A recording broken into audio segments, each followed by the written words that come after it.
మన రక్షకుడైన యేసుక్రీస్తు నామములో అందరికీ వందనాలండి. ఈరోజు దేవుని మాటలు రోమీయులకు రాసిన పత్రిక 5వ అధ్యాయము 8వ వచనము. అయితే దేవుడు మన యెడల తన ప్రేమను వెల్లడిపరుచుచున్నాడు. ఎట్లనగా మనమింకను పాపులమై ఉండగానే క్రీస్తు మన కొరకు చనిపోయెను.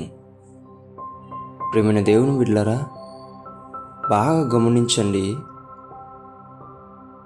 నీకోసం ఎవరన్నా త్యాగం చేస్తారా? ఈ రోజుల్లో ఎందుకు పనికిరాని వ్యక్తుల కోసం ఎవరన్నా త్యాగం చేసేవాళ్ళు మనకు కనిపిస్తారా? ఒకసారి ఆలోచించండి. కానీ ఇక్కడ మనం ఎందుకు పనికిరాం? మనం ఒక పక్క పాపం చేస్తున్నాం. అలాంటి సమయంలో దేవుడు మన కోసము ప్రాణం పెట్టడానికి ఇష్టపడ్డాడు. అందులో ఉందండి నిజమైన ప్రేమ. లోకంలో ఏం ప్రేమ ఉంది? మనుషులలో ఏం ప్రేమ ఉంది? నీ దగ్గర అన్నీ ఉంటే, నీకు అన్నీ బాగుంటే నేను ప్రేమిస్తారు. కానీ ఈయన ప్రేమ ఎలా వెల్లడవుతుందో ఒకసారి ఆలోచించు. నేను పాపిగా ఉన్నప్పుడే నీకోసం నా కోసం ఆయన మరణించాడు. దేవుని బిడ్డలారా, ఆయన ప్రేమను గుర్తించండి. ఆయన చెయ్యి పట్టుకోండి.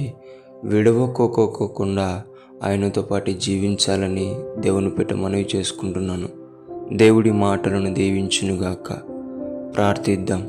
యేసయ్యా, మీకు వందనాలు నాయనా.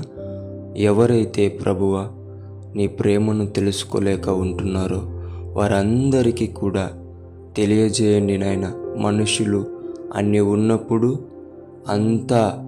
ఉన్నప్పుడు మాత్రమే ప్రేమిస్తారు. కానీ ఏమీ లేనప్పుడు, పాపంలో ఉన్నప్పుడే మా కోసం మరణించిన వాడవయ్యా.